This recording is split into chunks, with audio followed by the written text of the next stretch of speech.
wa ashabihi ajma'in wa man tabi'ahum bi ihsanin ila yaumiddin wa ba'd. Hadirin jamaah Masjid Pusdai Bandung, Jawa Barat yang Allah muliakan, para pendengar radio Tarbiyah Sunnah Bandung, juga radio-radio lain, para pemirsa beberapa stasiun TV juga yang Allah muliakan, para netizen. Alhamdulillah, kembali kita berjumpa untuk berbicara tentang Al-Qiyamatul Kubra atau kiamat besar. Kita sudah membahas beberapa kondisi kaum muslimin yang taat, yang takwa, calon-calon pisurgaun. Poin terakhir yang kita bahas adalah orang yang menua dalam keadaan Islam sampai beruban, dan tentang keutamaan berwudu. Nasib orang yang rajin memelihara wudu di akhirat kita sudah terangkan. Berikutnya yang kita akan bahas pada hari kiamat adalah asy-syafa'ah atau syafaat. Syafaat sesuatu yang hak, yang benar adanya, wajib kita yakini, karena diterangkan oleh Allah dalam Al-Quran dan di dalam hadis-hadisnya yang sahih. Ketika manusia mengalami penderitaan yang dahsyat ketika berkumpul di alam mahsyar, mereka menderita. Penderitaannya didasarkan pada amal yang mereka lakukan di dunia. Semakin buruk dan banyak keburukan amal yang dilakukan di dunia, semakin menderita dia. Berkumpul di padang mahsyar dalam keadaan telanjang, tak ada satu utas benang pun yang menutupi tubuhnya, laki ataupun perempuan, tidak beralas kaki, sendal, sepatu ataupun kaos kaki, dan tidak berkhitan. Walaupun di dunia sudah berkhitan, di sana utuh lagi seperti ketika dia baru dilahirkan oleh ibunya, tapi dalam kondisi sudah dewasa.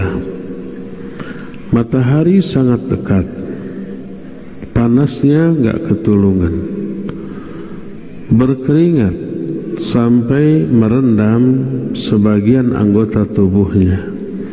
Ada yang merendam sampai 2 mata kaki, ada yang keringatnya merendam sampai lutut, sampai pinggang, bahkan ada yang sampai telinga. Semua itu tergantung amal yang mereka lakukan ketika di dunia.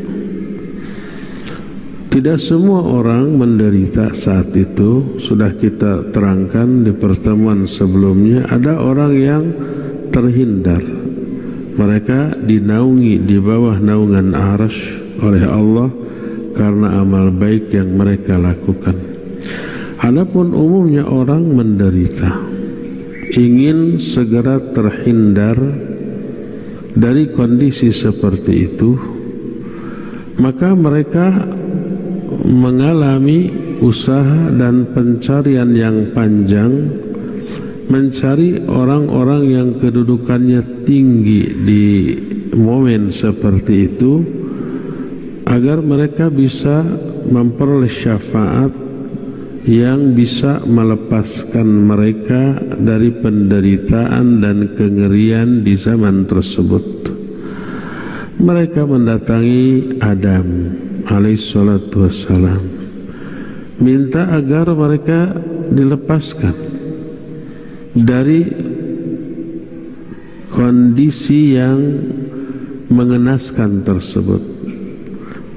Disebut keutamaan-keutamaan Adam yang tidak dimiliki oleh nabi-nabi lain. Adam tidak bisa, tidak punya kepercayaan diri, untuk memohon kepada Allah karena pernah durhaka dahulu. Dituduhkanlah ke Nuh. Nuh juga sama, dituduhkanlah ke Ibrahim, juga tidak bisa. Lalu ke Musa, ke Isa, mereka semua tidak bisa. Sampai kepada Nabi SAW, beliau menyatakan, ya, aku memiliki wewenang atau memiliki kesempatan untuk memohon kepada Allah agar kalian bisa lepas. Nah, inilah yang disebut dengan asy-syafa'atul uzma, asy-syafa'ah yang paling agung, yang hanya dimiliki oleh beliau, tak dimiliki oleh nabi-nabi yang lain. Inilah yang dimaksud oleh ayat asa ayyab'atsaka rabbuka maqaman mahmuda. Allah akan mengangkatmu, hai Muhammad, ke tempat yang terpuji. Dan inilah yang dimaksud dengan ati Muhammadanil wasilah wal fadilah wa ba'athu maqaman mahmudan alladhi wa'antah. Doa setelah azan. Wa ba'athu, dan angkatlah beliau. Ini doa kita kepada Allah seusai mendengar adzan. Allahumma rabba hadhihi da'wati tamah was salatil qa'imah ati Muhammadanil wasilah wal fadilah wab'athu maqaman mahmudan alladhi wa'antah. Dan angkatlah beliau ke tempat yang sangat terpuji. Maksudnya tempat, saat, momen di saat beliau seorang mampu memberikan syafaat sementara nabi yang lain tidak. Itu yang disebut dengan asy-syafa'atul uzma. Salah satu penyebab kenapa hanya beliau yang bisa memberi asy-syafa'atul uzma sementara nabi-nabi yang lain tidak, itu karena setiap nabi diberikan kesempatan oleh Allah untuk berdoa demi kepentingan umatnya yang pasti dikabul. Semua nabi lain doanya ini sudah dipanjatkan ketika di dunia. Adapun Nabi Muhammad SAW, doa khusus untuk umatnya ini tidak beliau mintakan di dunia. Beliau tunda untuk di akhirat menjadi syafaat khusus untuk umatnya. Sebagaimana diterangkan dalam banyak hadis, di antaranya riwayat Bukhari dan Muslim dalam dua kitab sahihnya, dari Anas bin Malik radhiyallahu an, berkata Rasul sallallahu alaihi wasallam, kullu nabiyyin sa'ala su'alan aw qala likulli nabiyyin da'watun da'aha li ummatihi wa inni ikhtaba'tu da'wati syafa'atan li ummati yaumal qiyamah. Setiap nabi punya satu permintaan kepada Allah yang pasti dikabul bagi umatnya. Atau dalam riwayatkan setiap nabi punya satu doa yang pasti dikabul oleh Allah untuk kepentingan umatnya, dan aku menunda doaku untuk umatku sebagai syafaat bagi mereka pada hari kiamat. Ini hadis yang pertama. Hadis kedua riwayat Imam Muslim. Kalau tadi dari Anas bin Malik, kalau ini diterima dari Jabir bin Abdullah radhiyallahu anhu. Jadi setidaknya ada dua sahabat yang mendengar hadis ini dengan redaksi yang berbeda. Bahkan nanti ada lagi sahabat lain, Abu Hurairah, meriwayatkan hadis ini dan yang lain-lain. Dari Jabir bin Abdullah berkata Nabi alaihi salatu wasallam, likulli nabiyyin da'watun da'a biha fi ummati wa khaba'tu aku menunda doaku ini sebagai syafaat bagi umatku pada hari kiamat. Itu dari Jabir. Dari Abu Hurairah radhiyallahu anhu, riwayat Bukhari dan Muslim dan juga Imam At-Tirmidzi dalam kitab sunannya, Berkata Abu Hurairah bahwa Nabi SAW bersabda, "Likullin nabiyyin da'watun mustajabatun, fata'ajjala kullu nabiyyin da'watahu, wa inni ikhtaba'tu da'wati syafa'atan li ummati yaumal qiyamah, fahiya na'ilatun insyaallah. Man mata min ummati la yusyriku billahi syai'a." Kata Nabi SAW, setiap Nabi punya doa yang pasti.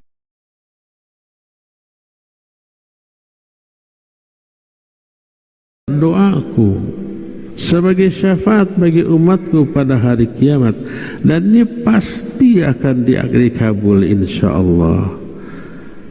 Oleh karena itu, siapa orang yang mati dari kalangan umatku dan dia tidak menyekutukan Allah dengan sesuatu pun, pasti akan peroleh syafaatku pada hari kiamat.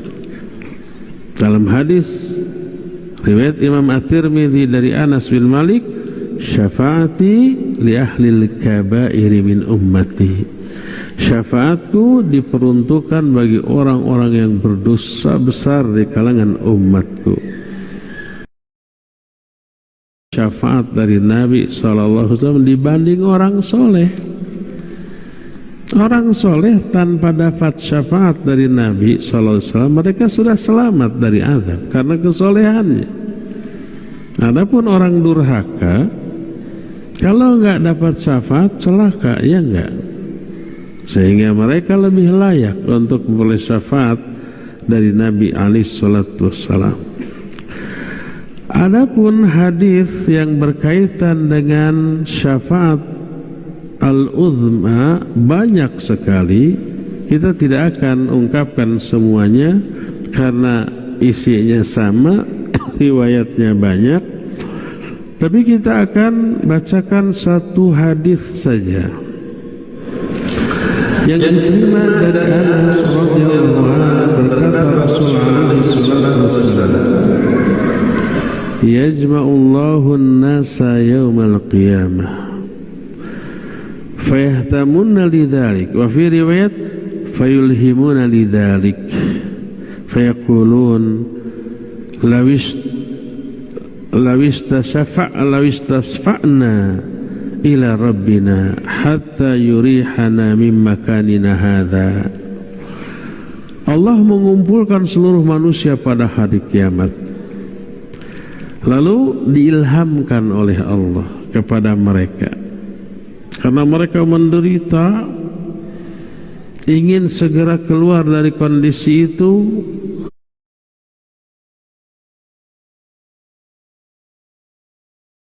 Mereka nggak punya ide apa yang harus dilakukan.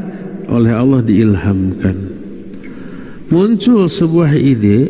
Kata mereka, lawistasfa'na ila rabbina, seandainya kita minta syafaat kepada Allah melalui orang, sampai Allah melepaskan kita dari kondisi ini, memberikan kelapangan, kenyamanan kepada kita dibanding kondisi yang sekarang kita alami.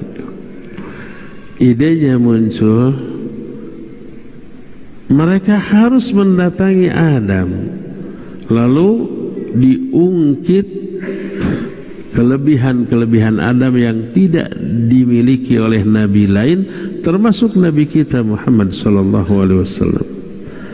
Berbondong-bondong mereka datang ke Adam, lalu berkata, "Ya Adam, anta abul khalqi, khalaqaka Allahu biyadihi wa nafakha fihi wa nafakha fika min ruhi wa amara al malaikata fasajadu lak."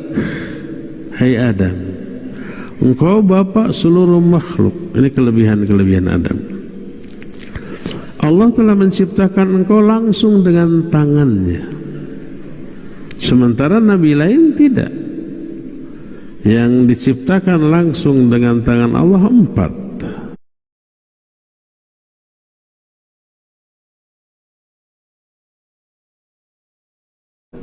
Dan ini kemuliaan. Arsy, qalam, termasuk Adam. Langsung diciptakan oleh Allah dengan tangannya. Nah, ini keutamaan. Nabi lain tidak, dilahirkan oleh proses yang wajar. Lalu wa nafakha fika min ruhi, Allah tiupkan kepada engkau ruh Allah. Sebenarnya semua manusia oleh Allah ditiupkan ruh Allah, bukan hanya Nabi Isa alaihissalatu wassalam. Coba lihat umpamanya surah, banyak surah dalam Al-Quran. Dia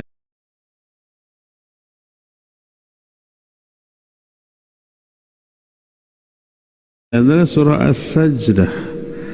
Allah Azza wa Jalla dalam salah satu ayat dalam surah As-Sajdah itu menyatakan wa nafakha fihi min ruhi wa ja'ala lakumus sam'a wal absara wal afidah la'allakum tashkurun. Ini ketika Allah menciptakan manusia, lalu Allah tiupkan ruh Allah kepada setiap manusia. Tidak hanya kepada Nabi Isa, semua Adam termasuk kita semua oleh Allah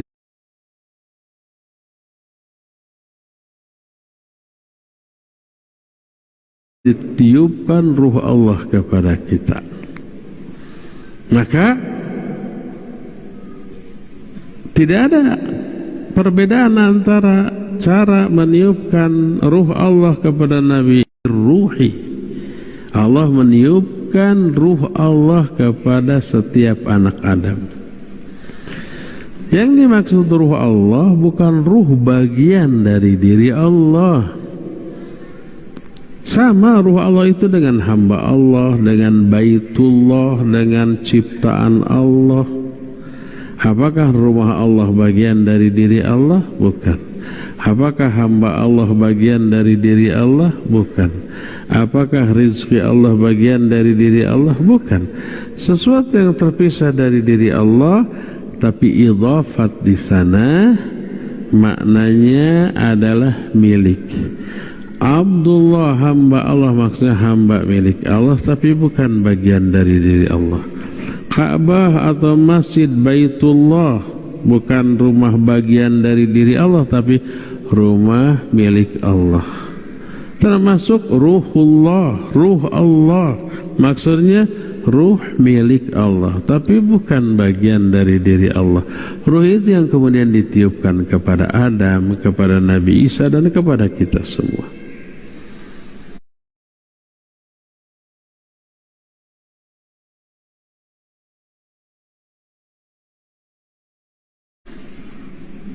Lalu kenapa Nabi Isa dianggap, diklaim memiliki hak untuk disembah hanya karena ruh Allah ditiupkan kepada dia? Padahal kepada kita juga ruh Allah ditiupkan, termasuk kepada Adam.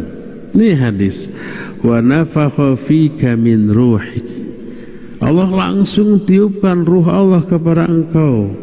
Terus yang lebih hebat, wa amaral malaikata fasajadulak, Allah merintahkan malaikat untuk sujud kepadamu. Seandainya secara logika ada orang yang layak diklaim sebagai anak Allah, lebih logis Adam. Adam tidak beribu, tidak berbapak. Nabi Isa mah beribu. Adam langsung diciptakan oleh tangan Allah, Nabi Isa tidak, melalui proses yang normal, yang wajar, dikandung, dilahirkan, bayi dulu, ya. Adam tidak bayi, langsung jelek dewasa. Terus malaikat disuruh sujud kepada Adam, Nabi Isa tidak. Maka lebih logis Nabi Adam untuk dijadikan, diklaim sebagai anak Allah, tapi ternyata tidak. Tak ada seorang pun agama di dunia ini yang meyakini Adam sebagai anak Allah, tidak ada. Dan itu keyakinan yang benar. Tapi kenapa Nabi Isa, Nabi Uzair, apalagi Uzair, lebih tidak logis lagi. Tidak logis lagi diklaim sebagai anak Allah. Hanya karena apa? hanya karena dia itu umurnya pernah ditidurkan selama ratusan tahun. Itu yang Allah terangkan dalam surah Al-Baqarah tentang orang yang melewati satu tempat yang sudah mati gitu kan. Lalu dia berkata, bagaimana ya Allah engkau menghidupkan kembali yang sudah mati? Fa'amatahu mi'ata amin. Lalu Allah matikan dia selama 100 tahun. Setelah 100 tahun dibangkitkan kembali, ditanya, kam labitha? Berapa lama kamu tidur? Dia menjawab, labithu yawman aw ba'da yawm. Aku tidur hanya sehari atau setengah hari. Bal labitha mi'ata amin. Kamu 100 tahun tidur. Fanzur ila ta'amika wa syarabika lam yatasanna. Lihat makananmu, minumanmu, enggak ada yang berubah. Wanzur ila himarik. Sekarang lihat keledaimu. Keledai sudah tidak ada. Yang ada tulang belulang. Perhatikan bagaimana kami menyusun kembali tulang belulang menjadi rangka, lalu dipenuhi oleh daging, urat dan seterusnya, lalu ditutup oleh kulit, kemudian celegedeg kembali menjadi himar seperti sedia kala. Siapa orang ini? Itu Uzair. Oleh orang Yahudi, wah ini hebat, orang 100 tahun tidak mati gitu ya, pasti anak Allah, diklaim saja anak Allah. Lebih tidak logis ya. Nah, Adam kelebihannya pertama, Allah dia Abul Bashar, bapak seluruh manusia. Kedua, Allah ciptakan langsung dengan tangannya. Ketiga, ditiupkan ruh Allah kepadanya. Keempat, para malaikat disuruh sujud. Disebut 4 keutamaan Adam oleh manusia di hari kiamat. Ishfa' lana inda rabbik hatta yurihana min makanina hadha. Mintakan syafaat olehmu kepada Allah sehingga Allah memberikan kenyamanan kepada kita di tempat ini. Apa kata Nabi Adam? Lastu hunakum. Aku enggak layak memenuhi permintaanmu. Fayadhkuru khati'atahu allati asaba fayastahi rabbahu minha. Lalu dia menyebutkan kesalahan-kesalahannya yang pernah dia alami. Lalu dia merasa malu kepada Allah untuk minta. Walakin itu Nuhan awwala rasulin ba'athahu Allahu ila ahlil ard. Tapi coba kamu datangi Nuh. Kenapa Nuh? Karena dia rasul yang pertama kali diutus oleh Allah ke penduduk dunia. Rasul pertama itu Nuh. Adam bukan rasul, tapi beliau nabi. Kenapa? Karena kalau Nabi diberi wahyu hanya untuk diri dan keluarganya saja. Saat itu nggak ada manusia lain selain Adam dan anak-anaknya, keluarganya, istrinya, anaknya. Jadi ya beliau Nabi bukan Rasul. Tapi setelah 10 generasi setelah Adam berlalu, manusia semakin banyak. Ketika zaman Adam belum ada perbuatan syirik. Setelah 10 generasi berlalu, jarak waktu antara Adam dengan Nuh 10 generasi. Jadi sudah beranak pinak banyak, mulai muncul penyimpangan. Bahkan termasuk ke dalam perbuatan syirik. Orang mulai menyembah berhala, patung. Mulailah diutus seorang Rasul. Rasul yang pertama lah Nuh alaihissalatu wassalam. Makanya kata Nabi Adam, "U'tu Nuhan awwala rasulin ba'athallahu ila ahlil ard." Datangi Nuh. Dialah Rasul yang pertama yang Allah utus ke penduduk bumi. Datanglah mereka kepada Nuh. Apa kata Nuh? Lastu hunakum. Aku enggak layak memenuhi keinginan kalian. Lalu dia pun menyebutkan kesalahan-kesalahannya kepada Allah. Lalu dia merasa malu kepada Allah. Tapi datangi Ibrahim, dialah Khalilullah, alladzi ittakhadahu Allahu khalila, yang Allah telah jadikan sebagai khalil. Mereka datang kepada Nabi Ibrahim menolak, menyebut kesalahannya, malu kepada Allah. Datangi Musa, didatangi Musa, dia juga malu kepada Allah, menyebut kesalahannya. Datangi Isa, didatangi mereka. Isa juga menyatakan, aku tidak memiliki hak untuk itu. Datangi Muhammad SAW, seorang hamba yang sudah diampuni dosanya yang lalu ataupun yang akan datang. Maka mereka pun mendatangi Rasul sallallahu alaihi wasallam. Berkata Rasul alaihi salatu wasallam, fayatunani wa asta'dinu ala rabbi fayu'dhana li. Kata beliau, orang-orang kemudian mendatangi aku. Aku minta izin kepada Allah untuk menghadap dan bersujud. Diizinkan. Fa idza ana ra'aituhu waqa'tu sajidan. Ketika aku melihatnya, aku langsung tersungkur sujud. Fayada'unani, Masya Allah, maka Allah membiarkan aku selama masa-masa yang Allah kehendaki untuk bersujud. Lalu setelah itu dikatakan, ya Muhammad irfa' Qul tusma' sal tu'tah ishfa' tushfa'.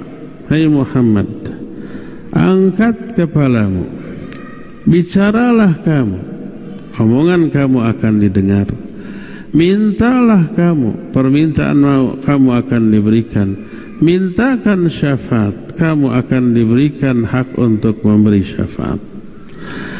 Fa arfa'u ra'si fa ahmadu rabbi bitahmidihi yu'allimanihi rabbi thumma ashfa'.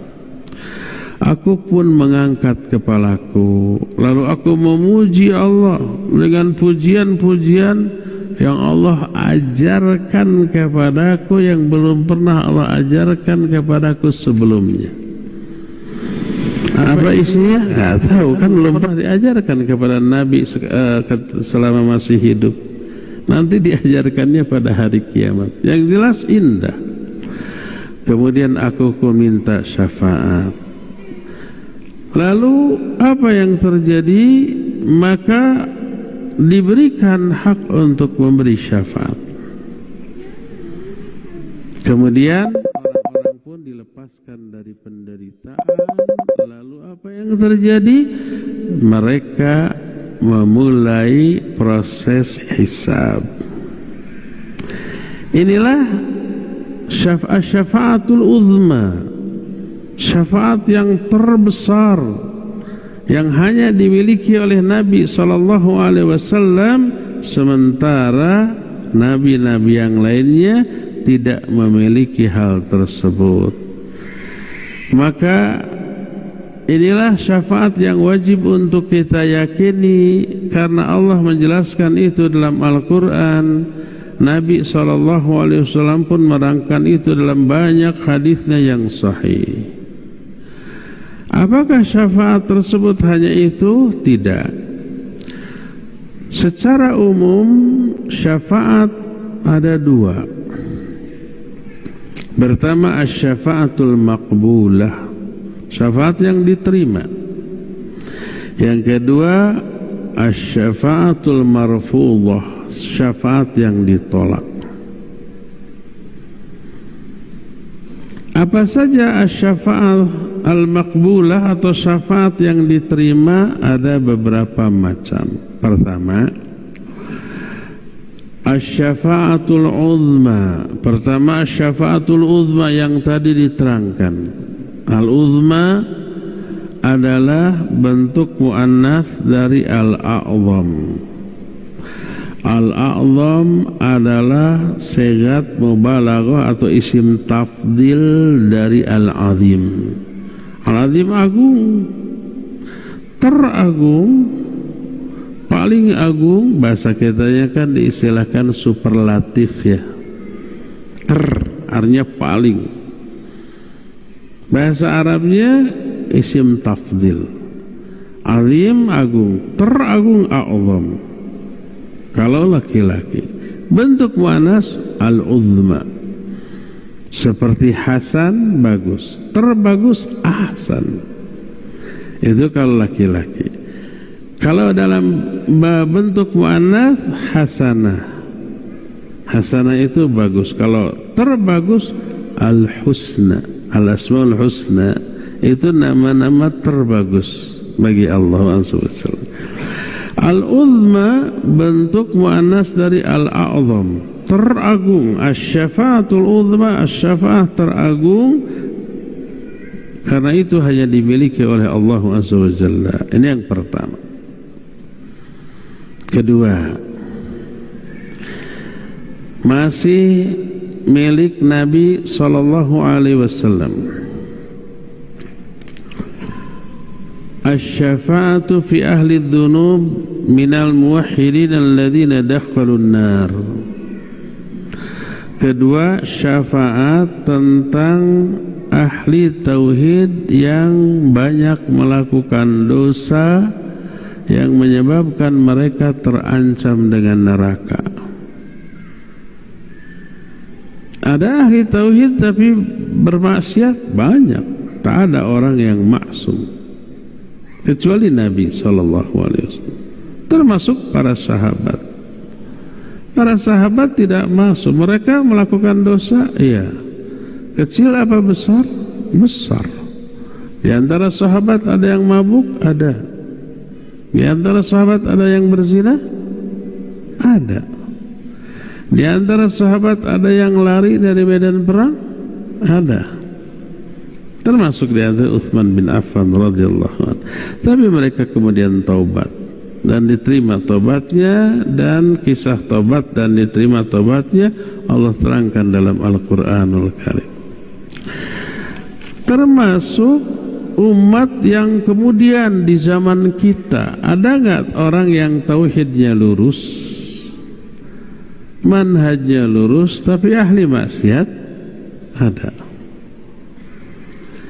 Apakah akan dapat syafaat? Mereka lebih layak dapat syafaat daripada orang yang ahli tauhid, manhajnya lurus, juga soleh. Yang begitu tanpa dapat syafaat juga akan masuk surga. Tapi orang yang durhaka nih, nah, di antara diterangkan di dalam Al-Qur'anul Karim, dalam beberapa hadis yang sahih tentang kelanjutan yang tadi diterangkan setelah Nabi sallallahu alaihi wasallam memintakan syafaat untuk seluruh manusia agar terlepas dari kondisi di padang mahsyar. Lalu kelanjutan dari hadis tersebut adalah, kata Nabi SAW, fayahiddu li haddan fa ukhrijuhum minan nar wa udkhiluhumul jannah. Aku diberi hak untuk mengeluarkan mereka dari api neraka dan memasukkan mereka ke dalam surga. Setelah itu aku kembali kepada Allah. Aku tersungkur lagi sujud. Allah biarkan aku sujud beberapa lama. Lalu Allah berkata, irfa ya Muhammad, angkat kepalamu. Qul tusma, katakan, berkatalah, kamu akan didengar. Mintalah, kamu akan dikasih. Minta syafaat, kamu akan diberi hak untuk memberi syafaat. Aku pun angkat kepalaku. Aku memuji Allah dengan pujian yang Allah ajarkan kepadaku. Aku minta syafaat lagi. fayahiddu li haddan, aku diberikan lagi hak untuk memberikan syafaat, fa ukhrijuhu minan nar wa udkhiluhul jannah, aku keluarkan sebagian umatku dari neraka dan aku masukkan mereka ke dalam surga. Itu yang kedua. Setelah itu yang ketiga disebut fala adri fi tsalitsah aw fi rabi'ah. Kata perawi hadis ini yaitu Anas tadi, aku nggak tahu apa ini ketiga atau keempat. Pokoknya di kesekian kali Nabi berkata, ya Rabbi, ma baqiya finnar illa man habisahul Qur'an aw wajaba ahlail khulud. Ya Allah, tidak ada lagi yang tersisa di dalam neraka kecuali orang-orang yang memang ditahan, sudah ditentukan oleh Al-Quran, atau orang-orang yang memang wajib kekal dalam neraka. Yang tidak kekal mah sudah dikeluarkan semuanya, tinggal yang kekal. Itu mah tidak bisa dikeluarkan karena Quran sudah menyatakan kekal. Siapa? Merekalah orang-orang yang mati dalam keadaan kufur atau syirik, tidak bisa dikeluarkan. Walaupun kerabat Nabi sendiri yang mati dalam keadaan kafir ada, pamannya, orang tuanya, termasuk paman yang secara silsilah ada hubungan darah dengan Nabi SAW tapi jahat seperti Abu Jahal, Abu Lahab, maka mereka kekal dalam neraka karena nas Al-Quranul Karim. Tabbat yada abi lahabil wa tab. Itu mah sudah, Quran menyatakan abadi di neraka sudah, hanya tinggal itu. Adapun selain itu semua sudah dikeluarkan. Sampai diterangkan dalam hadis riwayat Imam Bukhari dari Qatadah dari Anas, Nabi SAW menyatakan, ma baqiya finnar illa man habisal Qur'an ay wajaba 'alil khulud. Thumma tala hadhil ayah asa ay yab'atsaka rabbuka maqaman mahmuda. Wa hadzal maqamul mahmud alladzi wa'idahu nabiyukum sallallahu alaihi wasallam. Setelah itu Nabi menyatakan enggak ada yang tersisa dalam neraka kecuali orang yang tertahan Quran. Maksudnya orang yang menurut nas Quran wajib kekal dalam neraka, tak bisa dikeluarkan.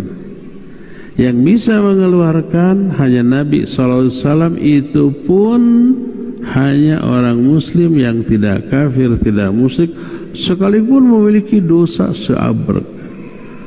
Mungkin bahasa Sunda namanya dia tertunggul dirurut catang dia dirumpak, artinya serba dilabrak. Dia mabok, dia judi, dia mencuri, dia membunuh, dia berzina, dia ini pokoknya ya, semua dilakukan, tapi enggak musyrik, enggak kufur.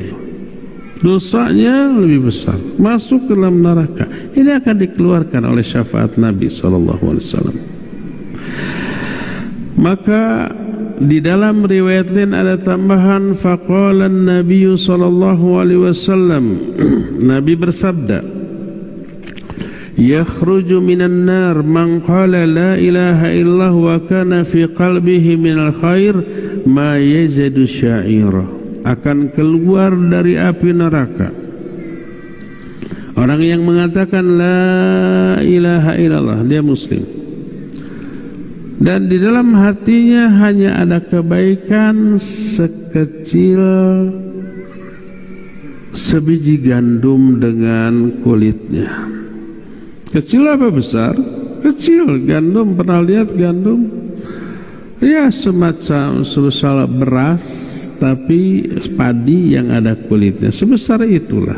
Hanya kalau beras lonjong itu, kalau gandum agak bulat sedikit, tapi sekecil itu.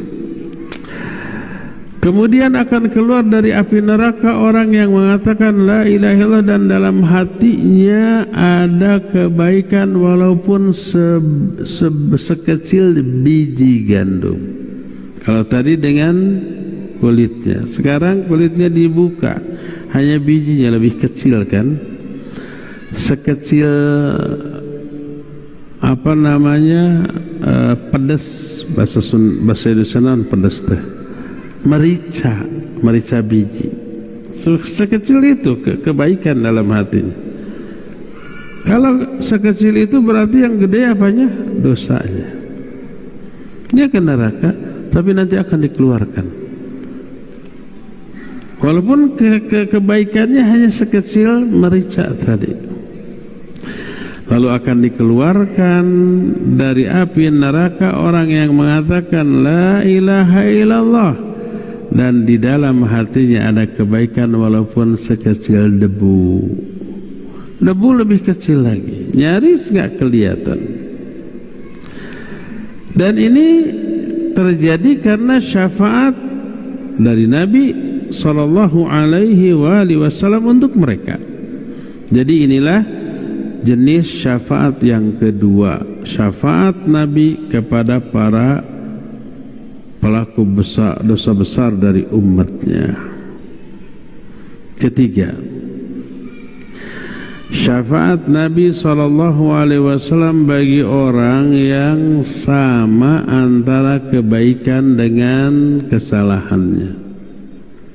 Kalau kebaikannya lebih besar, dia ke surga walaupun ada kesalahannya. Dia tidak akan ke neraka dulu. Fa amma man thaqulat mawazinuh fahuwa fi 'ishatir radiyah. Adapun orang yang lebih berat timbangan kebaikannya, berarti ada dosa, tapi dosa lebih ringan, dia akan berada dalam kehidupan yang radiyah, senang, bahagia, ke surga, tidak akan neraka. Dosanya gimana? Terhapus oleh sebagian kebaikannya. Sekarang bagaimana kalau sama dosa dan pahala sama? Mereka akan ditempatkan dulu di sebuah tempat antara surga dan neraka, namanya Al-A'raf. Ada surah yang ke-7 namanya surah Al-A'raf, karena ada ayat yang menjelaskan tentang ini.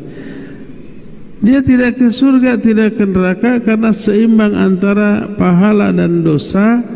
Ketika melihat ke kanan, ke ahli surga, dia tersenyum dan berdoa semoga dia dimasukkan ke dalam surga segera. Ketika dia menengok ke kiri melihat ahli neraka, dia meringis, menangis, takut, lalu berlindung kepada Allah dari neraka. Terus begitu sampai kapan? Sampai dia dapat syafaat dari Rasulullah SAW, lalu orang itu dikesurgakan oleh Allah. Orang yang seimbang antara dosa dan pahala akhirnya ke surga juga, walaupun dia harus menempati Al-A'raf terlebih dahulu, mengalami ketegangan terlebih dahulu. Itu yang kedua apa ketiga? Ketiga, yang keempatnya adalah ada orang yang divonis neraka karena kesalahannya lebih banyak daripada kebaikannya, tapi dapat syafaat dari Nabi SAW, lalu dia tidak jadi ke neraka dan dimasukkan ke dalam surga. Kelima, syafa'atuhu sallallahu alaihi wasallam fi raf'i darajat ma yadkhul jannata fiha fawqa ma kana yaqtadi thawab a'malihim. Yang kelima, syafaat Nabi sallallahu alaihi wasallam untuk mengangkat derajat para ahli surga yang semestinya menempati level yang rendah di surga. Serendah-rendah level di surga gak ada bandingannya di dunia banyak. Lalu karena dapat syafaat terkatrol untuk menempati surga yang levelnya lebih tinggi. Kalau kita umpamanya booking hotel di bintang 4 apa bintang 5, pesen kamar standar terendah, serendah-rendahnya hotel bintang 5-nya, tetap lebih nyaman daripada kamar kita.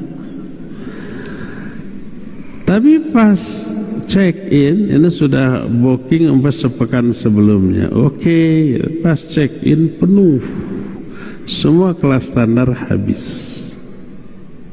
Tapi karena sudah booking dan dia oke, si resepsionisnya bertanggung jawab, tenang Pak, kami upgrade. Kemana? Ke tingkat, ke level yang kamar yang lebih baik yang berikutnya dengan tetap harga standar. Mungkin ke deluxe, mungkin ke suite, sampai ke suite eksekutif mungkin. Tapi dengan harga tetap standar. Ya, bisa begitu. Itu saja sudah menyenangkannya luar biasa ya. Apa bedanya? Beda lega kamar, beda fasilitasnya gitu ya, dan seterusnya. Nah, di surga juga ada orang yang mestinya levelnya level bawah di surga, tapi karena syafaat dari Nabi SAW menempati level yang lebih atas. Walaupun di surga levelnya rendah, nggak ada bandingannya dengan istana atau hotel termegah di dunia. Semegah-megah hotel di dunia, nggak ada apa-apa dibanding serendah level di surga. Apalagi ini dinaikkan lagi. Ini yang kelima. Yang keenam, asy-syafa'ah fi aqwamin yadkhuluna al-jannah bighairi hisab wa yumkinu an yastashhida li hadha bihadithi Ukasah bin Muhsin. Keenam, syafaat Nabi SAW tentang orang-orang yang masuk surga tanpa hisab. Ini spesial ini. Salah satunya adalah yang menguatkan hadis tentang Ukasah. Ketika Nabi SAW menyatakan ada 70.000 umatku masuk surga tanpa hisab, tanpa azab. Lalu diterangkan kriterianya. Berdirilah seorang sahabat namanya Ukasah. Kata Ukasah, ya Rasulullah, ad'ullaha an akuna minhum. Wahai Rasulullah, doakan olehmu kepada Allah agar aku termasuk mereka yang masuk surga tanpa hisab. Itu minta syafaat, oleh Nabi didoakan, dikasih syafaat itu, sehingga Ukasah menjadi penghuni surga tanpa hisab. Datang lagi seorang, bukan datang, sudah ada dari sana, ngacung lagi, doakan saya juga ya Rasulullah. Apa jawab Nabi alaihissalam? Sabaqaka bika Ukasah. Oh, kamu sudah keduluan sama Ukasah. Padahal kan jatahnya masih banyak, 70.000 baru satu kan. Jadi tersisa berapa lagi? 69.999. Tapi orang ini tidak didoakan oleh Nabi SAW. Lalu para ulama menganalisa kenapa. Pertama, mungkin orang ini tidak berhak, tidak layak. Kalau Ukasah tadi layak, makanya didoakan. Kalau ini orang nggak layak, makanya nggak didoakan. Itu pertama. Mungkin juga orang ini munafik, bukan ahli surga. Yang keduanya, mungkin sebenarnya orang ini layak juga, seperti Ukasah. Tapi kenapa Nabi SAW tidak mendoakannya? Karena khawatir kalau orang ini didoakan, semua orang yang hadir di sana ngacung minta didoakan, padahal tidak semua yang ada di sana layak masuk surga tanpa hisab. Mungkin ada orang munafik yang ahli neraka lalu minta didoakan, nanti bahaya. Yang tidak layak didoakan. Makanya untuk menutupi kemungkinan itu di stop yang kedua. Kamu sudah keduluan sama Ukasyah. Pelajaran ketiga, betapa bijaknya, diplomatisnya Nabi SAW dalam menolak permintaan orang tanpa harus menyakiti. Tidak dikatakan kamu nggak pantas, nggak begitu. Hanya menyatakan kamu keduluan tuh sama Ukasyah. Tidak didoakan tapi tidak tersinggung, ya enggak. Dan ini adalah kecerdasan Nabi alaihi salatu wassalam. Ketujuh, syafa'atul Rasul fi takhfifi adabi ammihi Abi Talib haitsu yukhrijuhu Allahu bihi ila sakhsahin min narin yughatti qadamaihi yaghli lahuma dimaghuh. Ketujuh, syafaat Nabi untuk meringankan azab bagi pamannya, yaitu Abu Talib. Abu Talib mati dalam keadaan musyrik, tidak sempat bersyahadat. Harusnya berada tingkatan neraka yang paling bawah. Tapi oleh Nabi SAW didoakan, doanya dikabul. Ini syafaat kepada pamannya. Oleh karena itulah, begitu Nabi SAW ditanya tentang hal tersebut, beliau menyatakan laula ana lakana fid darkil asfali minan nar. Seandainya bukan karena aku, niscaya Abu Talib berada di tingkatan neraka yang paling bawah. Tapi karena jasa Nabi alaihi salatu wasallam mendoakan pamannya, minta diringankan, jangan sampai di tingkatan neraka paling bawah, dan dikabul sehingga terkatrol menjadi tingkatan neraka yang paling atas dengan kadar azab yang paling ringan. Gak seberapa, cuma dipakaikan sepasang sendal dari api neraka, begitu dipakai ubun-ubunnya langsung mendidih di dalam neraka. Bagaimana dengan kakinya, pinggangnya, para ubun-ubun di kepala, bagian terjauh dari sendal sudah mendidih, apalagi bagian yang langsung terkena dengan sendal dari api neraka. Karena itu Nabi menyatakan laula ana lakana fid darkil asfali minan nar. Kalau bukan karena aku, Abu Talib berada di kerak neraka. Menunjukkan pertama, boleh mengatakan kata-kata lau. Lau itu seandainya, untuk menjelaskan peristiwa yang sudah terjadi. Seperti umpamanya kita nyetir, konsentrasi, tidak ngebut, mobil atau motornya masih prima, ada anak lewat, nyebrang, tidak nengok kiri kanan, kita rem, cekit, 5 cm lagi kena tuh anak. Lalu kita cerita ke orang-orang, seandainya tidak saya rem, anak itu tertabrak. Boleh? Boleh. Seandainya umpamanya kita ada di pinggir kolam, ada anak nyebur, kerlep gitu ya, kita langsung loncat, kemudian kita selamatkan anak itu sampai anak itu tertolong. Lalu kita berkata, seandainya saya tidak selamatkan dia maka dia mati. Boleh? Boleh.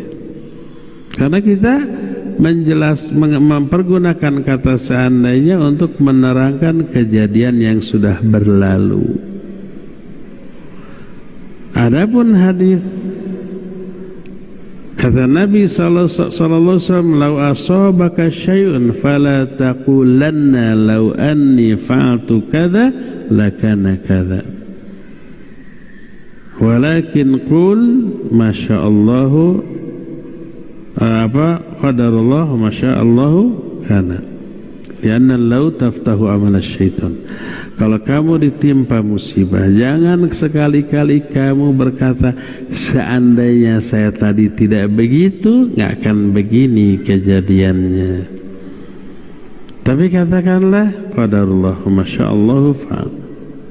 Ini takdir Allah, apa sih yang Allah kehendaki pasti terjadi. Karena mengatakan seandainya itu membuka amalan setan. Ini yang tidak boleh. Apa bedanya dengan yang tadi? Kalau yang tadi hanya menceritakan kejadian secara objektif. Seandainya saya tidak rem, anak itu tertabrak, betul. Tanpa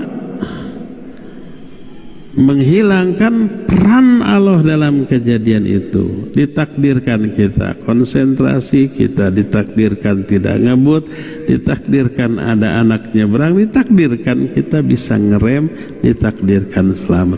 Itu takdir Allah. Tapi cerita takdirnya kita tidak ungkap. Langsung kita katakan, seandainya tidak serem, pasti ketabrak. Nah, begitu. Tidak ada takdir yang digugat. Tapi kalau umpamanya, contoh nih,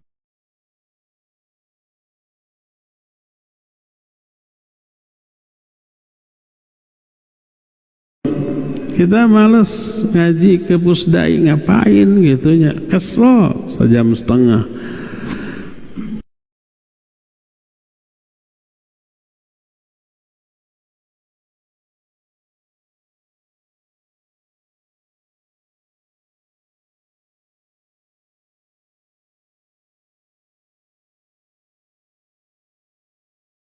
Akhirnya, udah saya jemput, kata teman kita. Oke lah, males-malesnya dijemput pakai motor. Jeger teh ketabrak angkot. Akhirnya kita bilang, seandainya kamu tidak jemput saya, nggak akan kejadian begini. Nah, ini nggak boleh karena menggugat takdir. Itu yang pertama, ini sudah terjadi, tapi digugat, menunjukkan ketidakridhoan. Bedakan dengan yang tadi, kalau saya tidak rem, pasti orang itu tertabrak. Ini tidak ada takdir yang digugat, hanya menceritakan kejadian. Tapi ini, seandainya kamu nggak jemput saya nih, nggak akan terjadi tabrakan. Soto ya, kata siapa? Mungkin kalau nggak dijemput ngaji ke pusdai, yang jemput orang lain ke kafe, ya tabraknya sama setum atau sama kereta cepat yang anjlok. Lebih parah mungkin saja kan.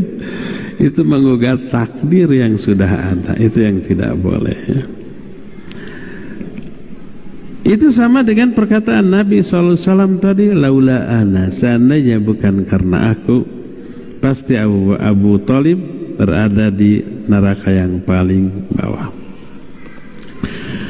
Kedelapan, syafaat Nabi SAW khusus untuk orang mukmin ahli surga untuk masuk ke dalam surga. Ketika orang mukmin sudah nyebrang sirat, selamat dari api neraka, nyebrang ke sana, tinggal masuk surga, mereka tidak bisa masuk surga. Pintu surga tidak akan dulu dibuka sebelum dapat syafaat dari Nabi SAW. Setelah dapat syafaat, baru pintu surga dibuka, baru mereka bisa masuk ke dalam surga. Ahli surga pun masuk ke surganya karena syafaat dari Nabi SAW. Itulah 8 jenis syafaat yang khusus dimiliki oleh Nabi SAW. Apakah selain Nabi bisa memberi syafaat? Ya bisa.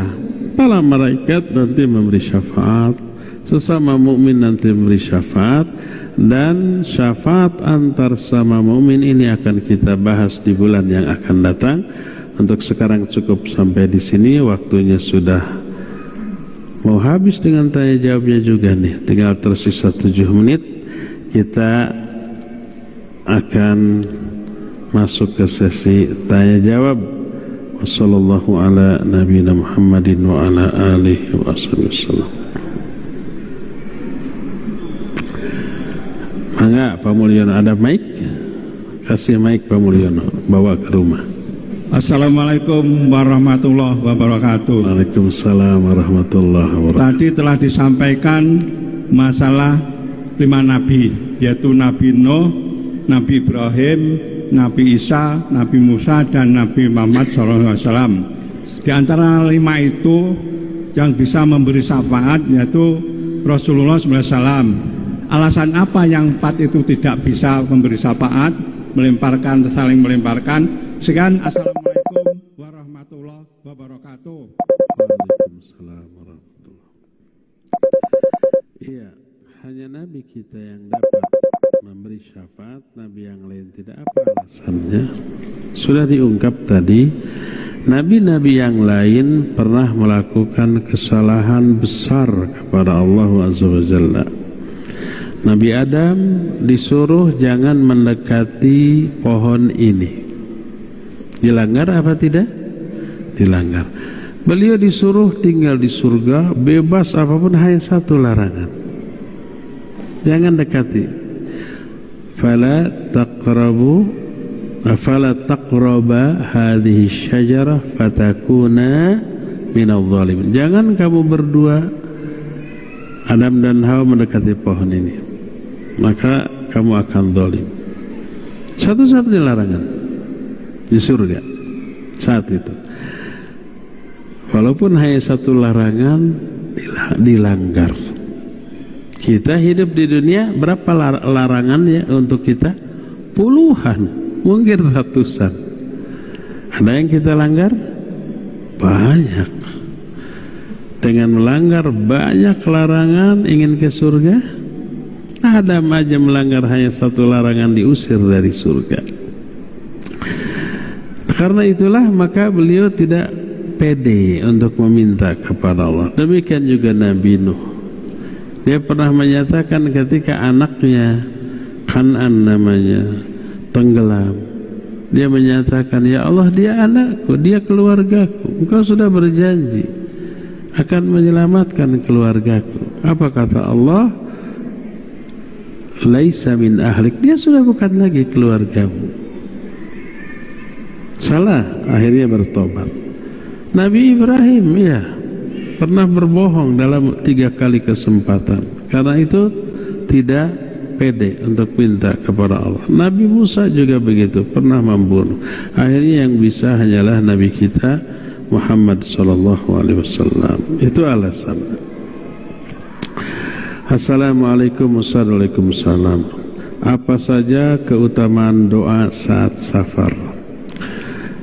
Doa seorang musafir dikabul, ya, oleh Allah Azza wa Jalla.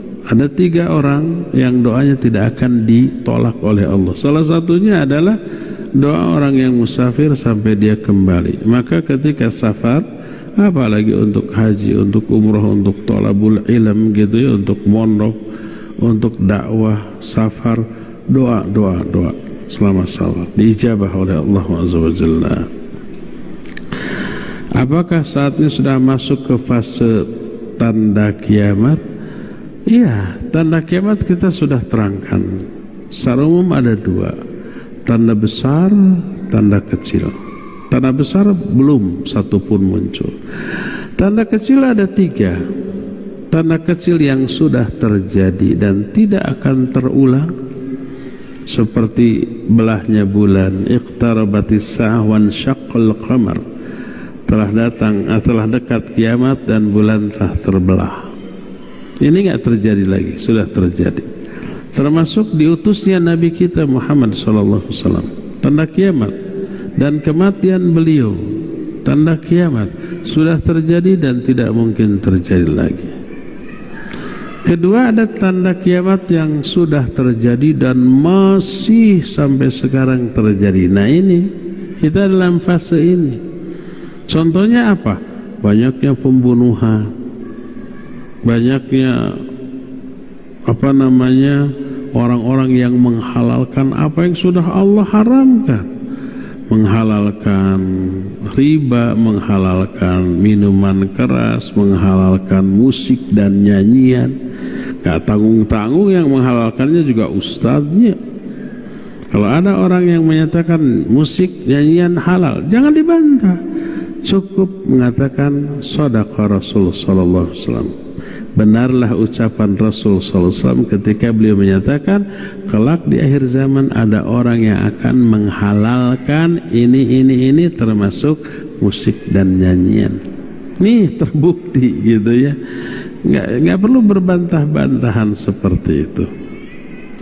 Ya, kita ada fase ini. Nah, yang ketiga, tanda kecil yang belum terjadi tapi pasti akan terjadi. Contohnya apa? Umpamanya mengeringnya Sungai Efrat dan akan mengeluarkan emas di sana. Orang berbondong-bondong di sana. Dari 100 orang hanya satu yang selamat, 99 mati. Dan semua orang yang ke sana berharap satu-satunya orang yang selamat itu dia gitu. Ini belum terjadi, ya. Dan banyak lagi poin-poin yang sudah kita terangkan pada waktu menjelaskan al-asyratus sa'ah, ya. Jadi 10 tanda-tanda hari kiamat. Apa saja ciri-ciri Syiah Rafidhah agar mudah dikenali dalam pergaulan, mengingat kelahiran mereka adalah keahlian mereka menyamar. Iya, mereka tidak akan ngaku Syiah karena ada konsep taqiyah. Kalau ditanya kamu Syiah, enggak, saya Muslim Ahlus Sunnah. Teulem-elem. Itu taqiyah, dan taqiyah merupakan kewajiban akidah bagi mereka, ya. Nah, tapi kalau mereka berada di sama mereka, baru mereka berbeda lagi, bunglon lah gitu ya. Nah, ciri-cirinya mereka itu Qurannya berbeda dengan kita. Mereka bilang Quran yang ada di kita sarang palsu, yang asli 3 kali lipat dari sini. Masih gaib, dibawa oleh Al-Imamul Muntadhar, imam yang ditunggu-tunggu, yang masih sembunyi sekarang, di besarnya 3 kali lipat dari Quran yang ada sekarang ini. Dan tak ada satupun huruf yang ada dalam Quran ini berada di mushaf mereka. Berarti bukan bahasa Arab tuh. Karena Quran kita sekarang bahasa Arab dari alif sampai iya, ya. Jadi kalau dari alif sampai iya nggak ada satupun huruf yang ada di Quran itu, berarti bukan bahasa Arab. Entah bahasa apa, bahasa jin meren. Sementara Quran itu belum muncul, boleh kita pakai Quran yang ada dulu.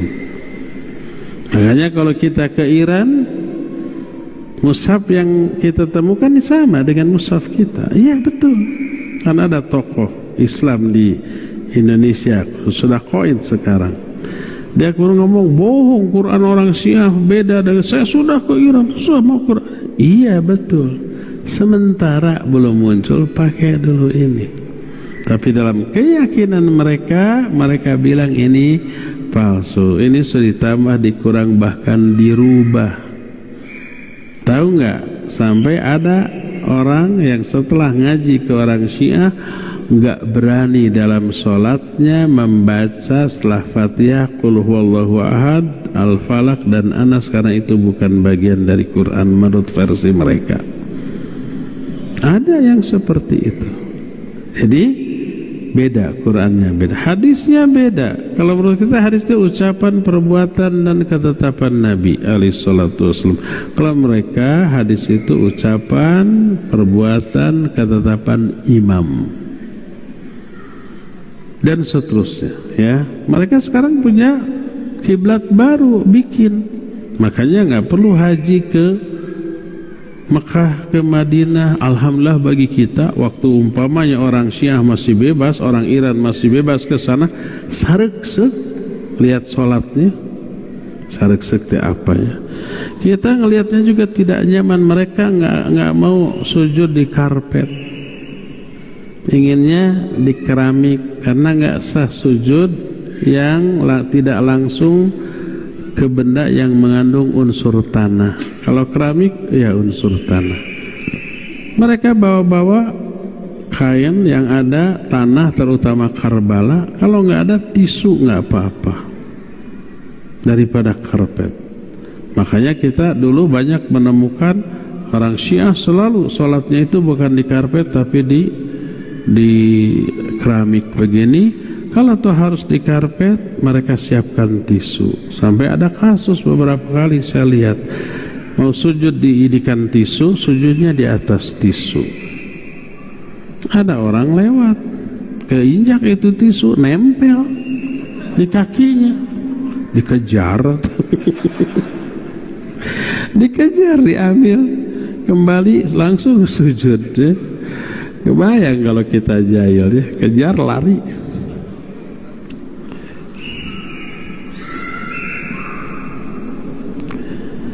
Bagaimana status orang yang bunuh diri, yang sudah kalau tidak salah disebut kekal dan mengulangi perbuatan bunuh dirinya di neraka? Apakah wajib disolatkan atau tidak? Bunuh diri dosa besar dan mati dalam keadaan su'ul khatimah. Dia akan diazab dengan jenis azab seperti yang dia lakukan pada waktu bunuh diri. Kalau umpama pakai pisau, dia akan menancapkan pisau itu. Kalau minum racun, begitu. Kalau dia naik ke tempat tinggi loncat, dia akan begitu. Tapi itu di alam kubur, bukan di neraka. Azab kubur bagi pelaku bunuh diri adalah dia diazab dengan cara ketika dia bunuh diri. Kalau bunuh diri pakai pisau tadi, begitu brus di alam kubur, bukan di neraka nanti. Apa dia murtad? Tidak murtad.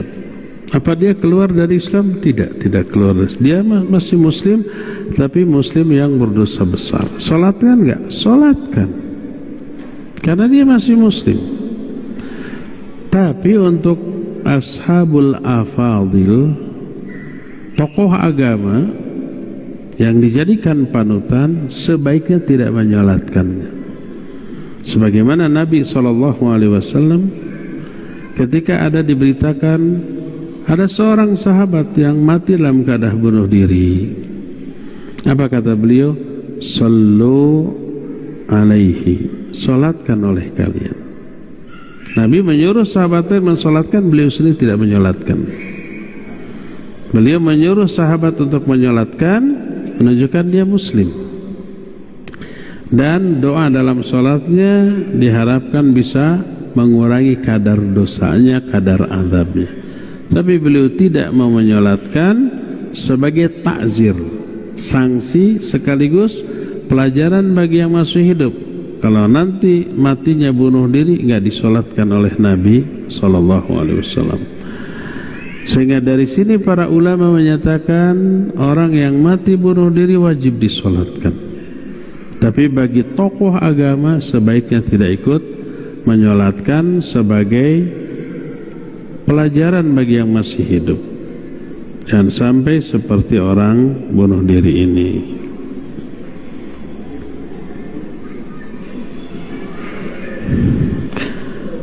Bolehkah membagi harta waris dengan cara menjual satu persatu harta, tidak dikumpulkan sekaligus baru dibagikan? Misalkan mobil dijual kemudian dibagi. Nah, itu beresiko. Apa resikonya? Resikonya kalau barang tersebut akhirnya tidak laku lagi, terjual karena rusak. Enggak, kalau nggak dijual belum dibagi. Sebelum dibagi, dipakai. Siapa yang berhak memakai itu? Padahal masih milik bersama. Sebaiknya begini, hitung dulu bagian dari masing-masing ahli waris, prosentasenya. Nah, sudah jelas prosentasenya, sudah. Nanti pada waktu harta warisannya diuangkan, baru bagi-bagi sesuai dengan persentase yang sudah dihitung tadi. Ya, sekarang kan warisan berupa rumah, berupa tanah, atau mungkin juga berupa mobil yang nggak bisa dijual saat itu, ya. Maka udah persentasenya pas itu terjual, kan terjualnya juga harganya tergantung kapan ya. Hari ini dengan setahun kemudian, dengan 10 tahun kemudian kan berbeda. Tapi kalau dihitung sudah berdasarkan persentase, berapapun harganya, maka bagian dari masing-masing ahli waris akan tetap sama seperti perhitungan yang disepakati di awal. Gitu saja.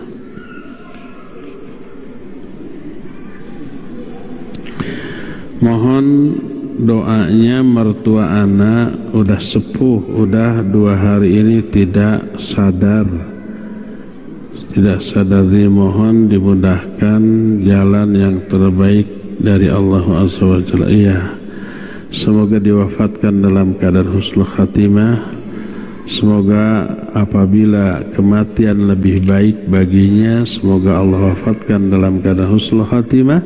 Dan apabila panjangnya usia lebih baik baginya, semoga Allah berikan kesembuhan dan disehatkan seperti sedia kala. Allah yang tahu, kita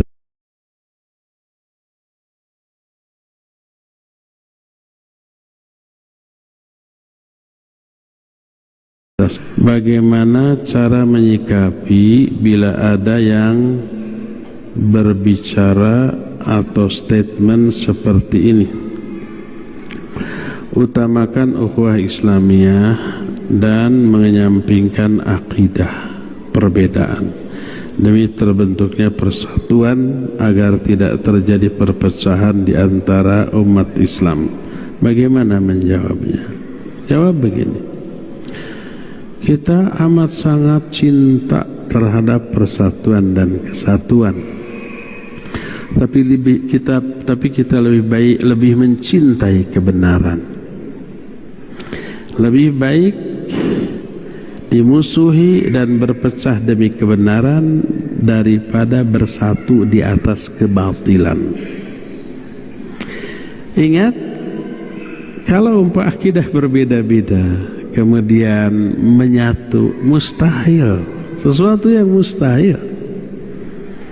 Akidah itu lem perekat persatuan.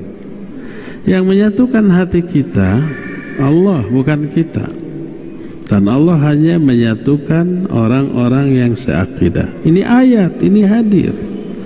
Ayatnya lihat, umpama surah Al-Fat, Allah menyatakan wa allafa baina qulubihim law anfaqta ma fil ardi jami'an ma allafta baina qulubihim walakinna Allah allafa bainahum.